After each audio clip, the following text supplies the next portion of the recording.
Now, welcome to another edition of Battle of the Heroes and Villains, where this time we'll be taking a look at the results of the poll for Rose Tico. We'll then compare those results to all the other characters we've done thus far and see where she ranks among them, before I then read and respond to some of your comments. But first of all, if you'd like, you can already nominate and or vote for which character we'll do next. Just respond to my pinned comment below with a character name, or vote with a thumbs up if the one you'd like to see is already listed. Whichever single comment gets the most votes in the next 24 hours will be the winner and the character we do next. Alright, and now on to the results for Rose Tico, where we'll see that only 2% of people gave her an A, 3% gave her a B, 14% thought she belonged in the C tier, 22% gave her a D, and then a final 60% of voters gave her an F. And so when we do all the math and consider A a score of 5 and F a score of 1, that means Rose Tico ends up with an average score of 1.65, which puts her into second to last place overall, and only ahead of Admiral Holdo. And before we go on, yes, I will give my standard or usual disclaimer when we do sequel trilogy characters, that since I'm not much of a fan of the sequels, it's likely that many who watch my videos and hence vote in the polls aren't a fan of them either, which means these results are likely skewed to at least some extent. Though I think we can certainly still make the argument that Rose Tico is not a very good character, and many of course will make that argument in the comments that we'll get to in just a moment.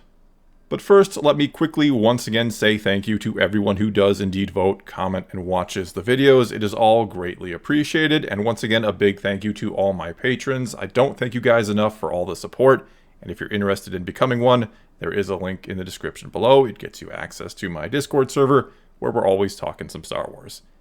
And now though, let's get to the comments and begin, as always, with the top-rated comment, which this time came to us from Anakin Hart, who said, Rose says something like, "This is how we win, not by fighting what we hate, it's about saving what we love." And then the First Order Death Star laser fires on the Rebel base, killing a bunch of Rose's loved ones. This scene sums up her character perfectly. F. Okay, so that line from Rose just might be the worst, most infamous line in all of Star Wars at this point. That one in Kylo Ren saying, "Let the past die, kill it if you have to," have pretty much become the two lines that define the sequels for those who don't like them. However, and hear me out for a second, I'm trying to be fair here, I do get what Rian Johnson is going for with the line. I think I do anyway. It's just used at perhaps the worst or dumbest possible moment it could be used at. Because what Rose is trying to say, again, I think, is that it's better to be motivated by love than by hate, even in war, which is something you can agree or disagree with, I suppose.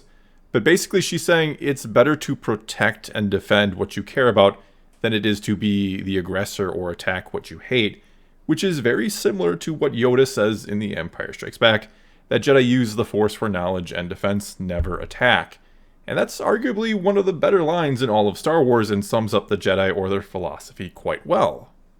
Problem is, Rose says her line while the Resistance is literally being blown away.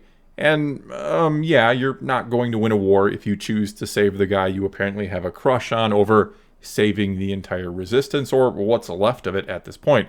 In no way can you justify your actions in that moment with that silly line, because another reality of war is sometimes sacrifices need to be made to achieve victory, or just for your side to survive and fight another day, which is exactly what's going on here, and exactly what Finn was about to do. He was about to sacrifice himself for the Resistance so they could fight another day.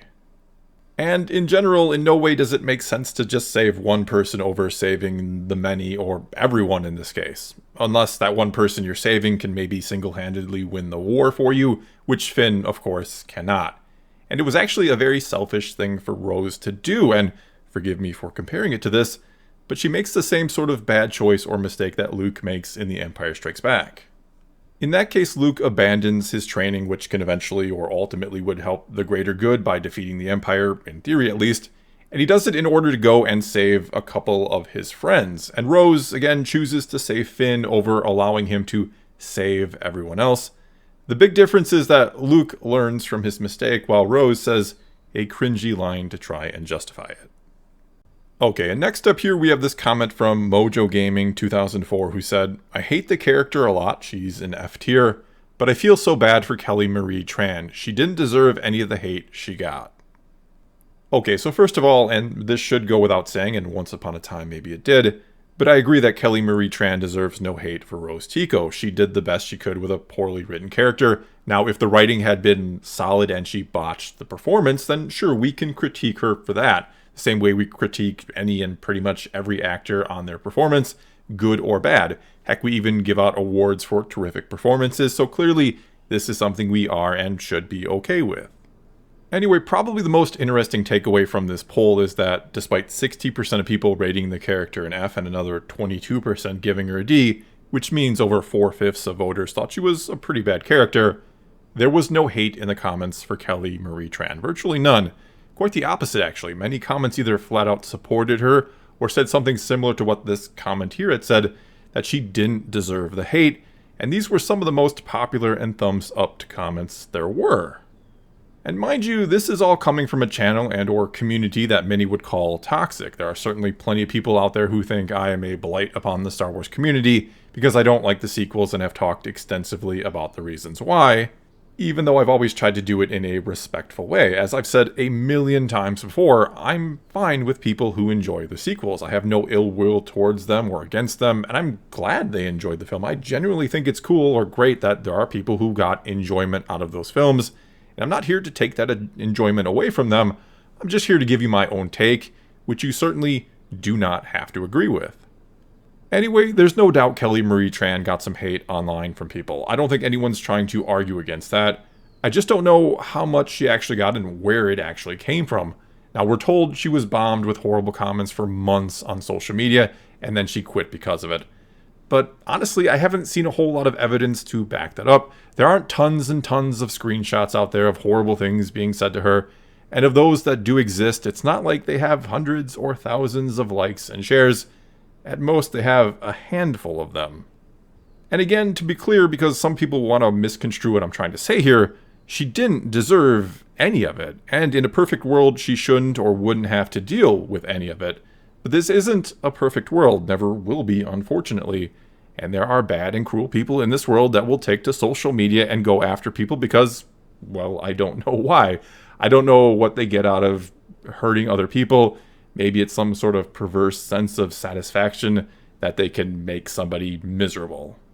And frankly, those people should be called out for their poor behavior. We shouldn't tolerate genuine and truly hateful harassment. But we have to be careful about not conflating those people with the ones who just think Rose Tico is a bad character and that's it, and have nothing against Kelly Marie Tran and would never say anything against her.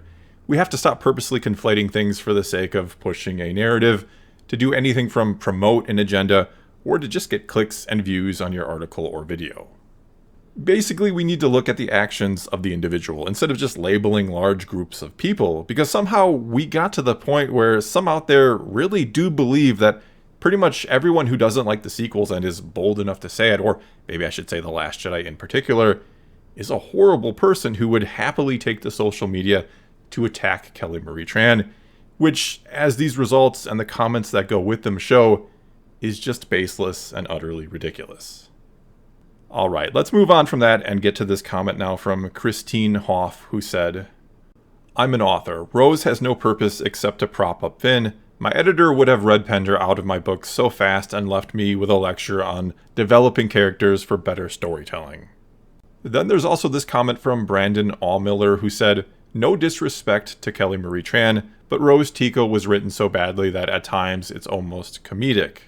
She feels the need to explain how good people are exploited by war to a character who was literally an abducted child soldier. Her quote about saving what we love instead of fighting what we hate occurs as what they love can be seen exploding in the background. And most egregiously, her casino subplot diverts narrative focus from the original trio, meaning that Poe, Finn, and Rey were going into the last movie in the trilogy without having shared more than 3 minutes of screen time together." And maybe the biggest problem, or the root of all problems with the character of Rose, is that it doesn't feel like she's in there to be just an interesting Star Wars character or to further the plot or the story. It feels like she's in there to make real-world points, and ones no one is going to really disagree with or argue against. I mean, who's for slavery and animal abuse? And sure, it's okay for the character to have these beliefs, don't get me wrong, but it's almost too in your face and just comes off wrong at some points. Because she literally says after she frees the Fathier or the horse-like creatures that now it's worth it. I mean, what is she trying to say? That destroying the city and potentially injuring or killing people is okay because she freed a couple of these creatures? Or maybe I should say temporarily freed, because if these things are the equivalent to thoroughbred horses or prized thoroughbred horses owned by extremely rich people, which I think we can assume they are, then that means, first of all, they've been pampered their whole life and likely don't know how to survive on their own in the wild.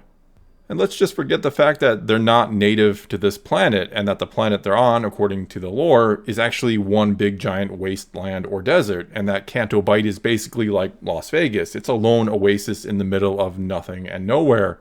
Meaning two things. One being, they're not going to survive on this planet, and two, their owners aren't just going to be like, well dang it, they're a mile outside the city, there's no way I could ever send anyone out there to look for them and recover them. It's not like I'm rich or anything and could easily afford it. But anyway, let's get to this comment from Blake Davison, who said, "She could have been awesome. I honestly believe that. She could have been a great companion for Finn and a useful resistance technician. However, she was just the reason for the existence of a story arc that no one loved, that being the side quest on Canto Bight. Had that not been the case, I think we all would have been less harsh on her character." There's also then this comment from Joel Howard, who said, "It's not that I absolutely hate the concept of the character. She has some likable parts about her. She's slightly naive, good-natured, driven, and willing to do whatever it takes for the good of the galaxy. However, the writers decided that she was their catch-all character to check these boxes. Love interest for Finn? Check. Weird and happy message about animals? Check. Nonsensical, hopeful one-line messages? Check." Next up then, this one from Jonathan Ryan, who said, "Ryan Johnson freely admits Rose Tico is based on an old high school crush of his. It's probably why she felt like a terrible fanfic character who doesn't belong in the story. Score F-." Then next up here we have this one from Jordan Letkeman, who said, "There are good ideas in this character, but good ideas aren't enough. Rose Tico as a character does one thing successfully, and that is presenting a distilled version of everything that went wrong in the sequel trilogy, all in one character. Kelly Marie Tran deserved better, and so did the fans of Star Wars, excluding those who are so thick-headed as to blame Kelly for it." Also here we have a comment from David Poole, who said, "Unlike Holdo, I think Rose had some potential as a character. The idea of a low-level resistance worker who was directly affected by the war could have been interesting. However, the way the character was written and the way her story was handled in The Last Jedi means I can't give her higher than a D." There's also then this comment from LPS Bagel Sisters, who said, "I'm not sure why they even put her in the film. I'm sure Finn could have gone all by himself." And I mean, yeah, I think with every new Star Wars movie, you obviously want to include new and interesting characters. Of course you do. And I do think there is potential to do something there with Rose, or the basic idea or concept behind her. But I think pairing her with Finn, or just with Finn, was a huge mistake for multiple reasons. One being that after The Force Awakens, I think we wanted to see Finn and Poe together in the next film. I think they had incredible chemistry in that first movie, and I don't necessarily mean together, but if they wanted to take it in that route, so be it. I honestly don't care either way as long as it worked for the story. I'm just saying those two actors, Oscar Isaac and John Boyega, played so well off each other, and not putting them together in The Last Jedi would have been like not putting Leia and Han together in The Empire Strikes Back after the incredible chemistry between Carrie Fisher and Harrison Ford in A New Hope. This movie, The Last Jedi, really should have been Poe and Finn going to try and get fuel or trying to do something else together to save the fleet, and with the approval of Admiral Akbar, who hadn't been killed. Instead of these two separate B-plots or side quests for them individually, put them together in one well-crafted main plot line, and somehow, if you want to, add Rose in there as this brilliant and ever-optimistic mechanic who they for some reason need to make their plan work. Maybe she knows the finer workings of the ship or fuel depot they're going to try to steal from and make it a First Order ship. Maybe have it be where she and her sister were basically slaves as kids. And then have Kylo find out about their plan thanks to a spy within the Resistance, which is how they've been tracking the ship. And if you want to make that Admiral Holdo, you go right on ahead. And he then sends the Knights of Ren to stop them, giving them something to do in the movie to give our heroes a real set of adversaries to go up against. Alright, and now let's get to just a few final comments before wrapping this up, but not before I quickly apologize. I know a lot of people left comments on this particular video, and there were a lot of really good ones, but I babbled even more than I usually do in this video. Anyway, let's start with this one from Paul Griffin, which I'm not going to read because it's a bit on the longer side, but as I sometimes do for these type of comments, these longer ones, I'm going to put it on screen, and you can certainly feel free to pause it and read it on your own. Okay, and our next comment then comes to us from A Bug and a Flea, who said, I gave the character a D. It'll become a B when they admit that Rose was an Empire agent, and that's why she led them on a wild goose chase to DJ, then got them captured.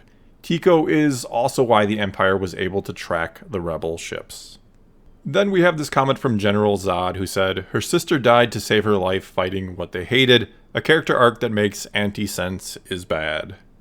Also, we have this comment from Isaac Rockefeller, who said, if 99 is how you do a bit character right and impactful, then Rose is the opposite of that. She is a lesson on how to do that horribly. Our next comment then comes to us from Nessa, who said, I really liked the idea of her character, she just wasn't fleshed out the way she should have been. Her character was a means to an end, even though she didn't have a lot of screen time in The Rise of Skywalker, it was better written. And finally, here we have this comment from Other World Explorers, who said, I feel that Kelly Marie Tran picked up the wrong director to really kick off her career. The character was woefully underdeveloped. The writing for her was pathetic. The relationship with Finn felt extremely forced. Lucasfilm truly failed. Rose Tico, Kelly Marie Tran. They should be the ones to blame. Well, that's all I've got for you this time. Now it's your turn to tell me what you think of Rose Tico, or what I or anyone else had to say about her here in this video. Or you can also feel free to nominate and or vote for which character we do next. Either way, do leave a comment below and let's talk some Star Wars. And until next time, thanks for watching.